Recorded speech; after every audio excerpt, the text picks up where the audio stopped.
Have you ever set yourself a challenge? Perhaps to get fitter, perhaps to avoid caffeine after 2 p.m, maybe to finish that book that's been sitting on the bedside cabinet gathering dust, or maybe to swim or survive a week without chocolate. I, over the last few years, have tried them all. I can proudly stand here and tell you I can now swim. But I haven't been all successful. I just love chocolate. But that's the thing about challenges. They change us no matter how big or how small they are. So tonight, I want to take you on a journey through probably the biggest challenge of my life. And I want to take it through in 3 simple ways. What we did, how we did it, and why we did it. I decided to climb the 56 peaks in Bulgaria greater than 2,500 meters. I naively thought I could do it on my own and do it within 12 months. It actually took me 3 years with many, many people by my side. Now, challenge has always been part of my life. I'm the son of a strong-willed Scottish mother who brought up 4 children on their own. We were brought up in social housing where resilience wasn't a choice. It was a fight for survival. And I had 2 open exits, so to speak, to look at. I had my studies and I had my sport. And in my sport, I became a national junior long jump champion for my country. And what happened there was, I found out I wasn't strong enough and fast enough to be a professional and go to the Olympics, so I took a different avenue.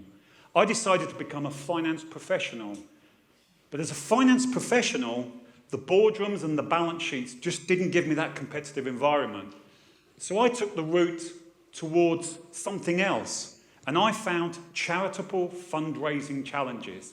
I would run, I would kayak, I would cycle, I would climb, all for causes close to my heart.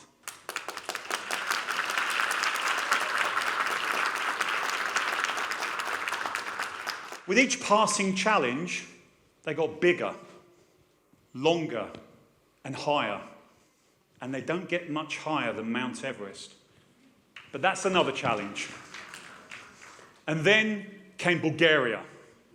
I was invited to a charitable auction here in Sofia towards the end of lockdown. We'd just come out of lockdown, and the place was buzzing. It was so electric. And I found out about the work of the For Our Children Foundation.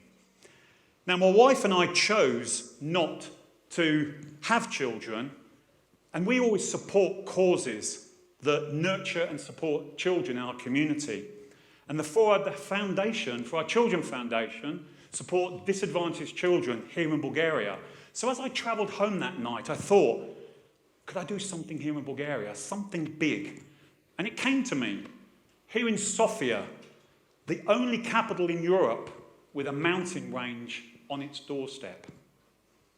So, an idea had been born. I had my cause and I had my challenge. But creating a challenge is one thing, but actually delivering on it is another. I'll always remember that first conversation with the foundation. There I was met with a small dose of Bulgarian pessimism. You know what I mean? I said it was clear. 2 priorities. I would raise money and I would really want to raise the awareness of the charity. If it was just about money, I could just put my hand in my pocket and pay over, but it was more than that. It was about creating a conversation, creating a connection in the community, doing things for the charity that would then allow me to expand and do other things. So, we found ourselves, me, Martin, my logistics lead, and a few friends, on the foot of Belmeken in the May of 2022. And the Bulgarian 56 Peaks Challenge had begun. Friends would follow, colleagues, even strangers, with all their own story to tell. We created a brand. The brand involved this bandana a small cup, and the top you see in front of you. I shared a distribution list of more than 800 people, all the good and the bad from the weekend, to people within Bulgaria and outside Bulgaria. Over the 3 years, we got up at 4 in the morning, travelled to Pirin and Rilla, all the seasons. As the team will tell you, I fell over hundreds of times, bruised myself from top to bottom, but I got up every single time. And as each mountain was covered, the story started to spread. People in the boardrooms and the coffee shops started to ask me, when's your next peak? It was a bridge between my corporate world and my mountain world. And we saw some fantastic images, the snow-capped peaks in Bulgaria, across all the mountains, the iced lakes, and all the colours of the changes of the seasons. And in those winter months, every footprint told its story. And then to our surprise, Georgi. Little did we know we had a Michelin star-rated chef amongst us. Picture this. It's October. Clear skies. We're out the campfire. The odd rakia. Chicken skewers with all the trimmings. Then in the morning, we woke up to freshly made pancakes above 2,000 metres. I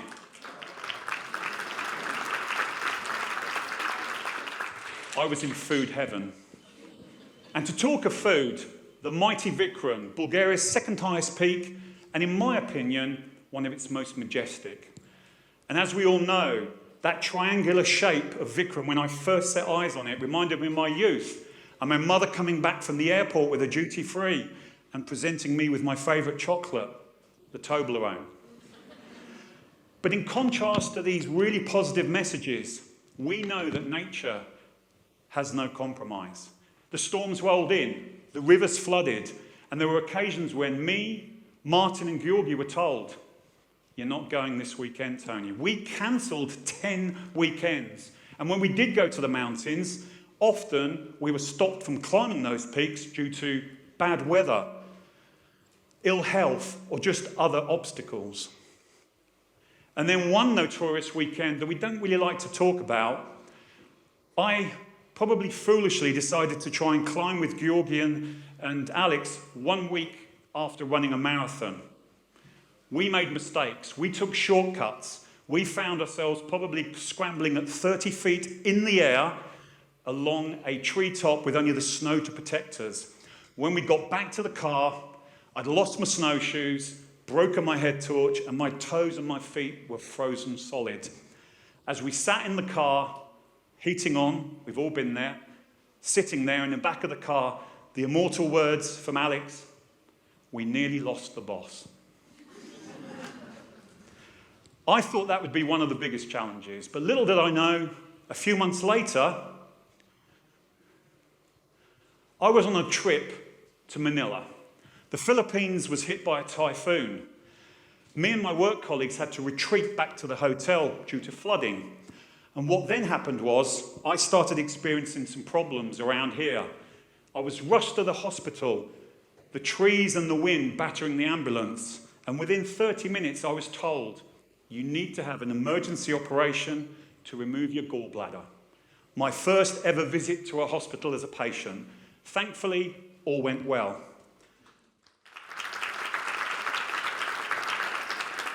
But as I lay in that hospital, I reflected on two things. One is, I was missing the peaks.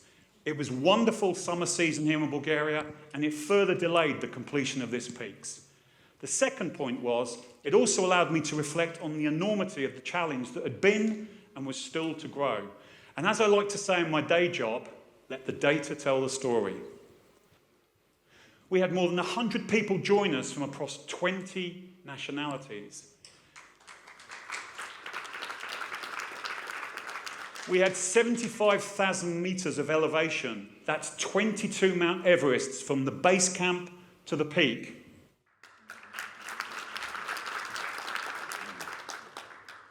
We experienced the extremities of the Bulgarian weather, minus 15 wind chill on the top of some of the winter peaks, plus 35 down in the summer valleys.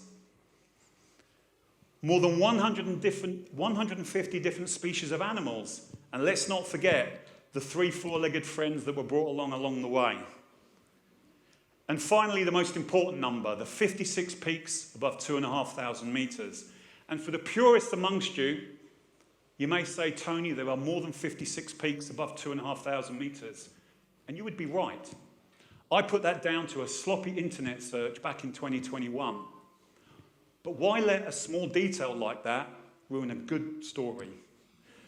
That's why this is my Bulgarian 56 peaks. But as a finance person, numbers are important, but they only tell you half the story. It has been said that the reason someone does something is not because what they are doing and how they are doing it, but it's also that deeper purpose, that deeper meaning of why they are doing it. Why me and more than 100 people, many of them in the room here tonight, decided to do this challenge and persevered over 3 long years. We were building something bigger than just mountains. We were building something like a community. And I saw that why time and time again over the 40 months of this challenge. Let me introduce Ivan. Ivan has been running his hut below Kamenica for more than 40 years. Ivan saw our blue tops. He came over to speak to us. Not me, because he didn't speak English. And he quickly realized what we were doing. He then turned to me as the leader, and he pulled out his wallet, and he presented me with 2 crispy 50 lev notes. We hugged each other, and then for the rest of the evening, I enjoyed Ivan's Bulgarian homemade red wine.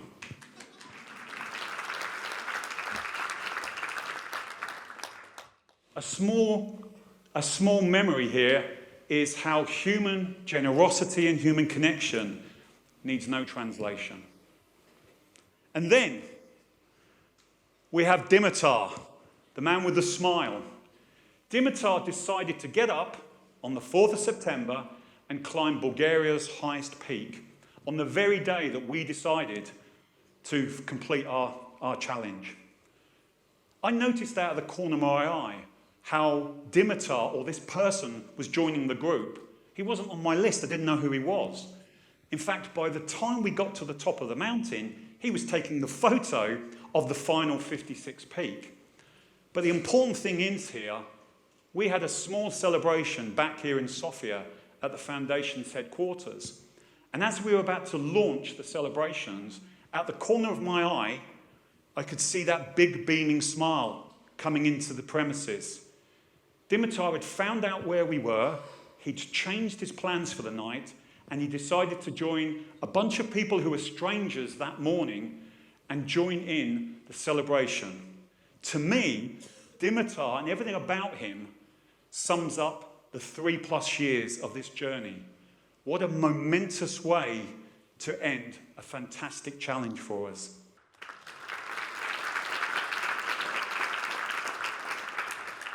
So let me take you back to the top of Bulgaria. As we took the pictures, and as Dimitar took the pictures, and I was trying to break open the champagne, the same question kept on spinning. So then, Tony, what's next? How can we build on the momentum? How can we do more for the foundation? How can we unite and even bring in new people to this community that we created?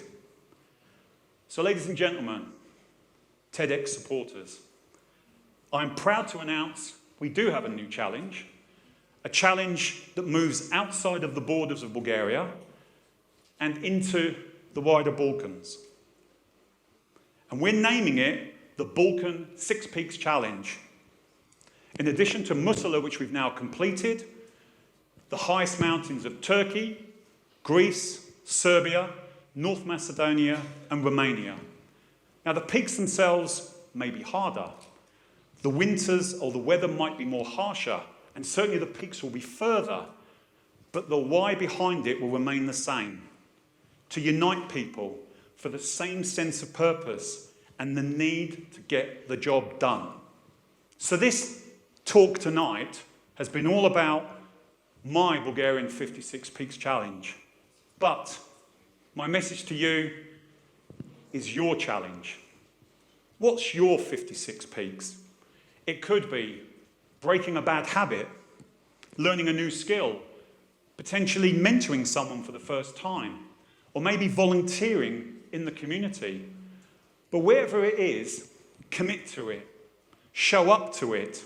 And in those hardest days, just like the hardest days we experienced over 40 months, that's when we change and we transform. So please, I invite you, come forward, choose your peak, take your challenge, and then start climbing.